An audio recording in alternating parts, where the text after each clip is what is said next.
Maintenant qu'on a bien travaillé avec les plus et les moins des nombres décimaux, aujourd'hui on va voir les multiplications des nombres décimaux.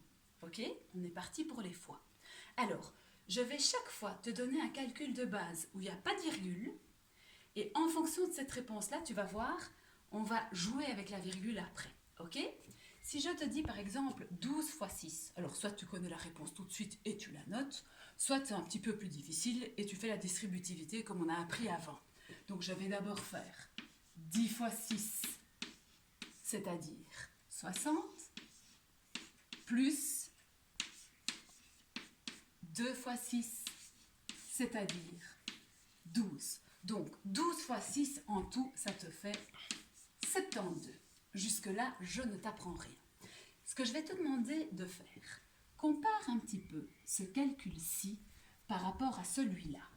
Au lieu de faire 12 fois 6, si je te demande de faire 1,2 fois 6, est-ce que tu as besoin de refaire tout le procédé? Ben non, la réponse de 12 fois 6, on la connaît, elle est là.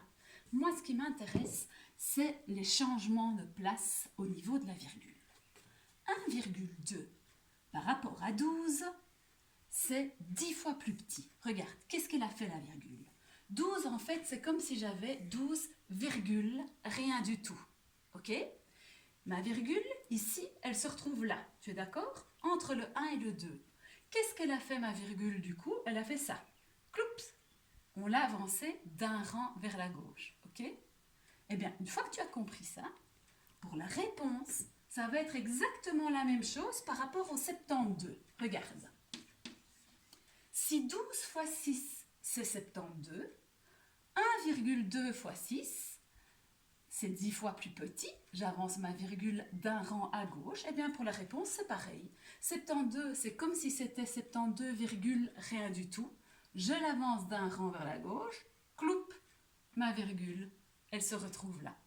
Donc, ce qu'on va faire ici, c'est simplement avancer ou reculer la virgule d'un rang, deux rangs, trois rangs, on verra bien, vers la gauche ou vers la droite. Ok? Donc, chaque fois comparer le calcul au calcul de départ. Tu vois qu'il y aura chaque fois 1, 2, 6, 1, 2, 6, etc. À chaque fois. Ici, qu'est-ce qu'elle a fait la virgule? Donc là, j'avais 12. Et ici, j'ai 0,12. Donc 12, c'est comme si ma virgule était là, je te le rappelle. Chaque fois que tu pars de ça, c'est comme si ta virgule était là. Qu'est-ce que j'ai fait? Cloup, cloup. Ma virgule, elle a donc avancé de 2 rangs. C'est-à-dire que mon nombre est 100 fois plus petit que celui-là. Ok? Pour la réponse, c'est pareil. Au lieu d'avoir un 72, si j'avance ma virgule de 2 rangs, cloup, cloup, ma virgule se retrouve là. Donc, réponse 0,72. Alors ici, j'ai mis des virgules au premier nombre et pas au deuxième. Ici, on va faire l'inverse. Tu vois que j'ai des virgules au deuxième nombre, mais pas au premier. Mais c'est toujours des 1, 2 et des 6. Hein, donc on part toujours de ce calcul-là. Cette fois, le 12 ne change pas. Alors, au lieu d'avoir un 6 comme ici, j'ai 0,006. Qu'est-ce qu'elle a fait, ma virgule? Elle était là-bas après le 6, hein, dans le premier calcul. Qu'est-ce qu'elle a fait, ma virgule? Cloup, cloup, cloup. Elle a avancé de 3 rangs vers la gauche. Ça veut dire que mon nombre ici, il est 1000 fois plus petit que le premier.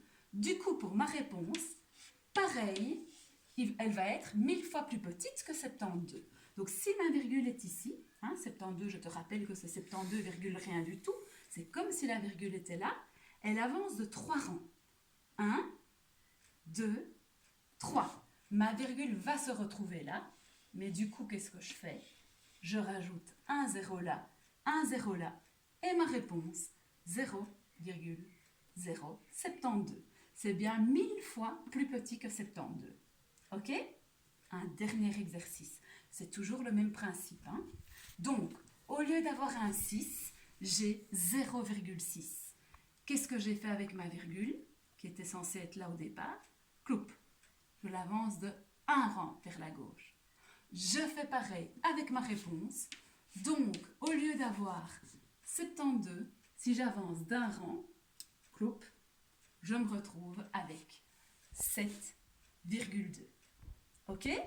Sur ta feuille, tu vas avoir différents petits exercices de ce genre-là, avec un calcul de départ, et puis tu changes de réponse. Et puis à la fin de ta feuille, tu auras de calculs que tu n'as jamais fait avant. Par exemple, je sais pas moi, 2,1 fois 3. Regarde. 2,1 fois 3.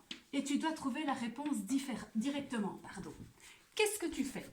Imagine dans ta tête qu'il n'y a pas de virgule. Et dans ta tête, tu cherches 21 fois 3.